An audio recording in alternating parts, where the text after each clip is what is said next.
Nu ir po to, kaip aš sakau, galima visus kreditus, jūs galite labai daug kreditų susirinkti dar būdamas viduriniai. Ir tikrai, jeigu turi pažįstamų, ar jūs patys dar eisite high school, jūs tą įsiminkite, kad jūs kuo dažniau jūs pradedat, kuo anksčiau jūs pradedat save iššūkį savo priimant, jūs galite labai daug pinigų susitaupyti. Nes 2 metai koledže dažniausiai būna, jeigu į community college einat, gali būti per metus nuo 6 tūkstančių iki 12 tūkstančių, nuo 6 iki 20 tūkstančių dolerių. Tai yra didžiuliai pinigai. Ir tai išstojimas į universitetus ir koledžius. Tai, kaip jau sakiau, pradėti domėtis kuo anksčiau, atkreipti dėmesį į norimą laipsnį ir planuojamą profesiją. Nes kiekvienas universitetas ir koledžas yra stiprus tam tikroje kriterijai.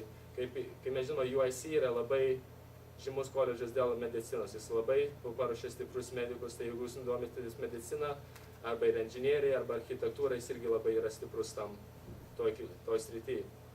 Ir taip pat, jeigu jūs labai domina inžinierija, tas yra U of I in Champaign, tas yra Illinois universitetas Urbanai, čia yra pietus nuo Čikagos, 2 valandas, kažkur 200 mylių.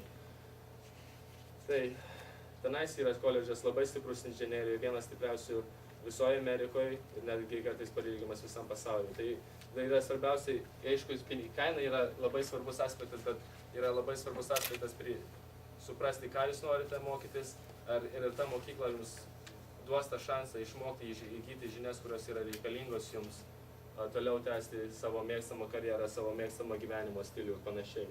Ir taip pat galimybę gauti stipendijas, nes kiekvienas universitetas turi skirtingas galimybės gauti stipendijas ir jos siūlo kitokias prieinamas sumas, kur po to Alina jums labiau paaiškins.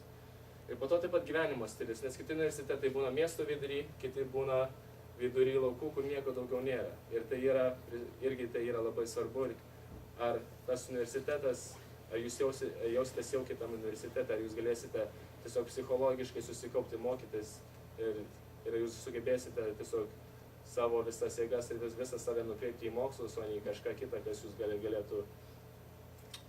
galėtų trukdyti mokytis. Ir kaip sakiau, 11 klasiai junior year, tada jūs pradedate, high school jūs pradedate pildyti paraiškas, applications ir užpildyti kuo daugiau paraiškų. Ir dažniausiai paraiškos kainuoja apie $40, aš sakau, užpildyti kuo daugiau paraiškų dėl to, kad, kaip sakau, kartais universitetai jums gali pasiūlyti stipendijas ir pinigus vien tik pasižiūrėję jūsų pomokyklinę veiklą, už jūsų visuomenės, kiek jūs visuomenės esat veiklus ir taip pat jūsų pažymių vidurkį. Ir taip pat aš norėjau čia trumpai, čia biškai ne apie mokslus ir apie kreditus iš high school, yra nemokamas gyvenimas universiteto miestelėje. Ir kaip tai pasiekti? Aš nežinau, ar tai žmonės yra apie tai žino, kiek aš žinau ir iš mano pažįstamų, ir iš mano giminių, kai kurie ėjo į universitetą ir jie nežinau, kad yra tokia galimybė, kad tu gali gyventi nemokamai, gauti maistą nemokamai ir tau tik tai reikia susimokėti už mokslus. Bet tau nebereikia mokėti už gyvenimą ar už maistą ir tu gali susikaupti visas savo jėgas mokslui. Ir tas galimybės gali pasiekti, kaip čia yra vertimas gyventojų pagalbininkas, vadinasi resident assistant. Ir po to kita galimybė būti akademinių patarėjų peer mentor. Tai koks skirtumas tarp jų dviejų? Resident assistant tai yra žmogus, kuris gyvena bendrabutyje ir jisai yra atsakingas pagelbėti žmonėms su problemom. Jis tiesiog būna kaip patarėjas, arba jeigu būna, kaip žinote, universitetuose studentai pabėga nuo tėvų kartais, jie jaučiasi labai laisvi, jie nori save išbandyti, nori, vakarėlius nueiti ir taip toliau, ir kad tas konfliktai būna. Ir tas žmogus yra atsakingas, kad tie vakarėliai nevyktų, jeigu jums nėra 21 metų, jie prižiūri, kad būtų tvarka, ir taip pat, jeigu įvyksta kokie nesusipratimai jų aukšte.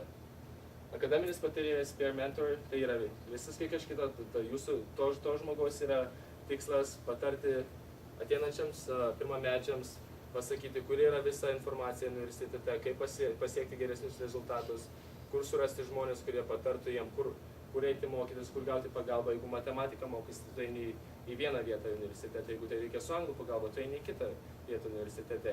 Ir kur tai tuos žmonės surasti. Ir tiesiog kartais šitie žmonės, tie peer mentors, jie būna žmonės, kurie turi aukštesnį pažymių vidurkį, kurie dažniausiai gavo A arba B pažymius savo klasėse, turėjo tą aukštą GPA. Ir po to jie būna atsakingi ir tiesiog jie būna kaip tiesiog kaip mažyliai mokytojai. Jie tiesiog padeda studentam, kaip priimti tą universitetą ir kaip susitvarkyti su to mokslo universitetu, kuris gali būti kartais tiesiog užgriūti per daug, nes jie nebuvo pratę to daryti vidurinėje mokykloje.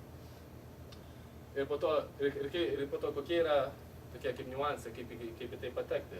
Tai yra privalomas bent vienas semestro patirtis gyventojų universiteto miestelio bendravietėje.